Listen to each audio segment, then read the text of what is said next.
Gen Z, my generation, we are a complex bunch. A bit troubled, lonely, depressed, struggling with dating. Romantic recession is the term that is sometimes ascribed to us. A new poll came out from NBC that shows us a little bit more about how we tick as a demographic, separating women and men by their political affiliations. It is shocking. Let's lock in. Now, the survey asked the question, which of the following is important to your personal definition of success? The poll surveyed around 3,000 adults who are 18 to 29 years old, that's Gen Z, and each respondent was able to pick 3 out of these 13 options, and the results are which options appeared most in the respondents' top 3. Here is all that they had to choose from. As you can see, having children is on there, having financial stability is on there, owning your own home is on there, spiritually grounded, emotional stability. It's a full range of life priorities, and how they ranked them was where it got interesting. When I first saw this poll, what I noticed right away is that Democratic young women who voted for Kamala Harris, really want financial stability and a fulfilling job and career and being able to buy the things that they want in life. And they really don't want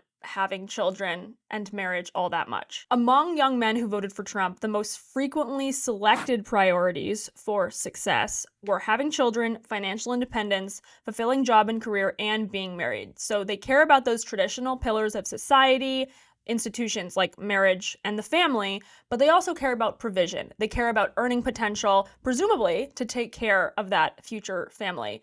This is very properly ordered. This did not blackpill me at all. No, what blackpilled me was actually the Trumper Gen Z girls. Of those women surveyed, they listed financial independence, fulfilling job and career, owning one's own home, and being grounded spiritually as their personal definition of success. The being grounded spiritually part is good because clearly conservative young women still care about religion. We know that there's a Gen Z religious revival going on. They're headed back to the church in droves, but a lot of them also want the boss babe lifestyle, from what I can read here. Less of them want to be married. Less of them want to have children.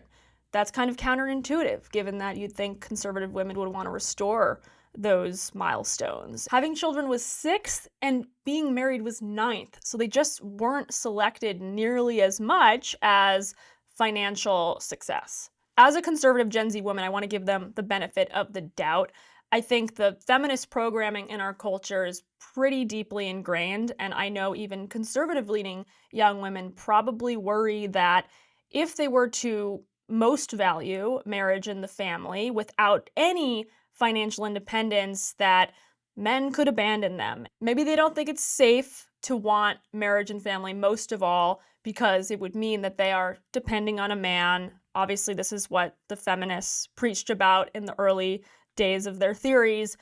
And so they're saying that they do want their own financial independence as a fail-safe, as a safeguard in the event of male abandonment. There's also the fact that even if you lean conservative as a young woman, radical feminism has stigmatized being a stay-at-home mom and a wife. So mentally, even if a woman instinctually would like those things, there's a taboo on pursuing that actively as your first and foremost life priority. I believe in the idea of women can have it all. Not necessarily at the same time, because if you pursue motherhood and a career, those vocations are extremely time-consuming, all-engrossing, and you probably can't balance them perfectly. So you're going to have to probably trade off over your life, but you can do it. But what this poll suggests is that Gen Z Trumper girls don't necessarily think that's true, because it's not even coming up in the top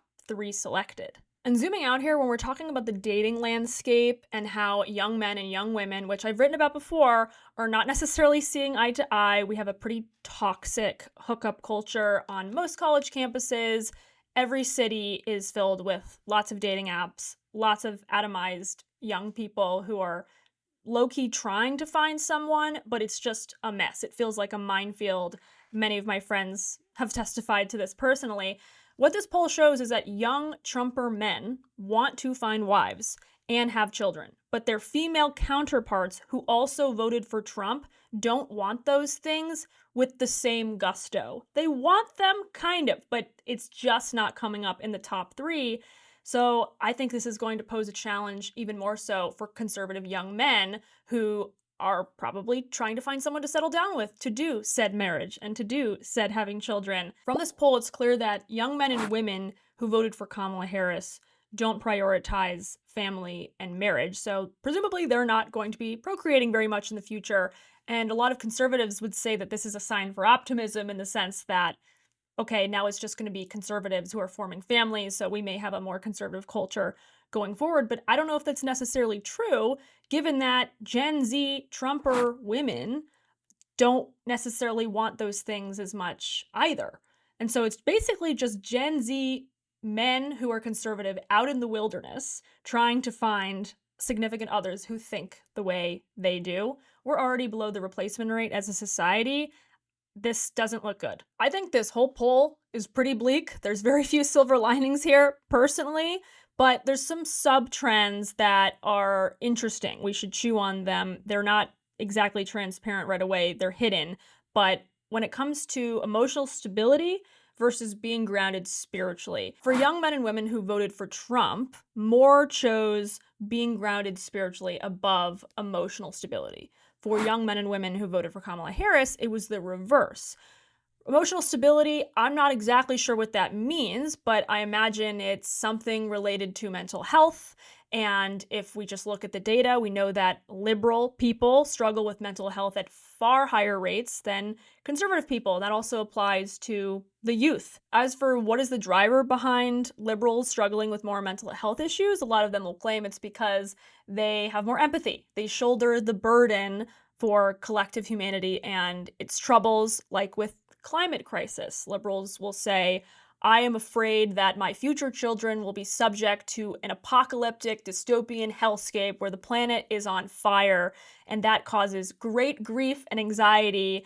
Therefore, I can't have children. Therefore, I am mentally ill because I'm constantly ruminating about the end of mankind and the environment as we know it. I experience a lot of climate anxiety, like a lot of us do. It's not funny.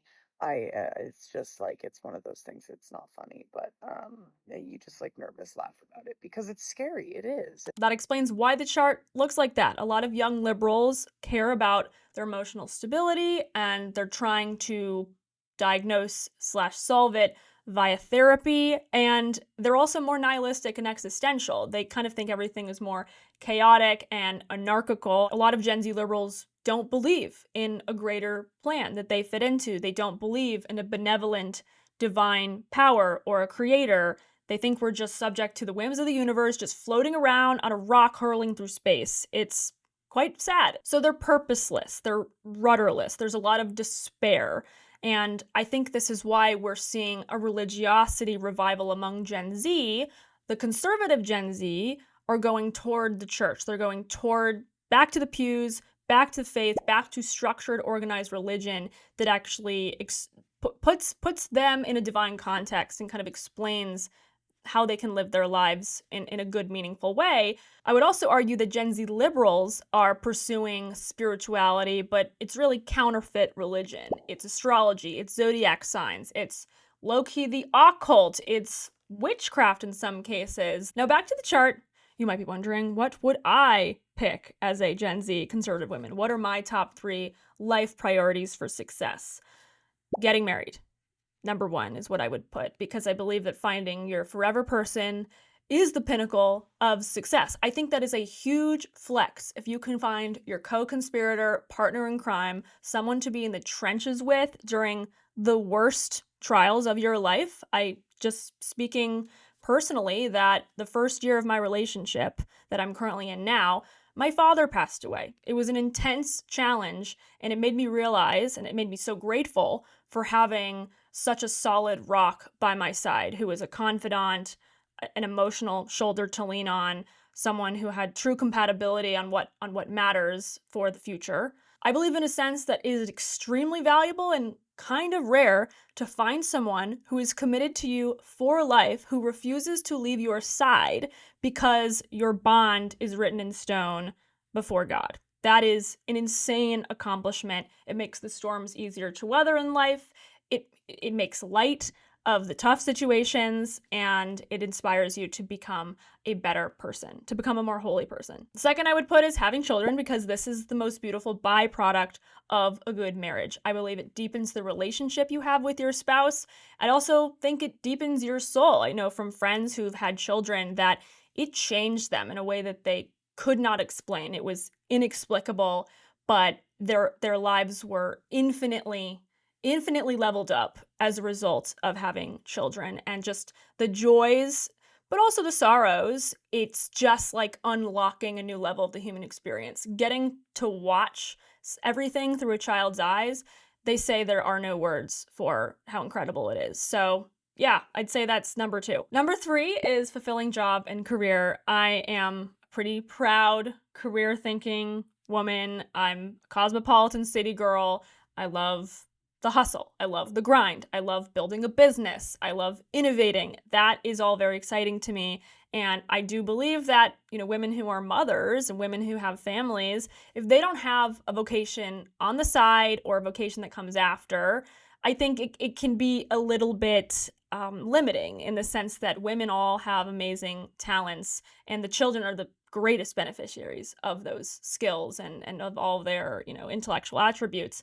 But I think applying them to another project that truly inspires you and stimulates you is amazing. And I think the world can benefit from what you bring to the table just as much as your family can. But I will say, I'm under no illusion that this is the height of a woman's life. I just, from what I know from friends, is that nothing comes close to having children and marriage. I'm not saying this to be provocative or controversial. They just say, look, I've done the career thing, I've done the children and marriage thing. Nothing comes close. There's no comparison. Thanks so much for watching. We're going to put the NBC poll down below, in addition to all of the 13 options. Make sure you comment what your 3 life priorities would be, and like and subscribe to our channel, Locked In with Caroline Downey.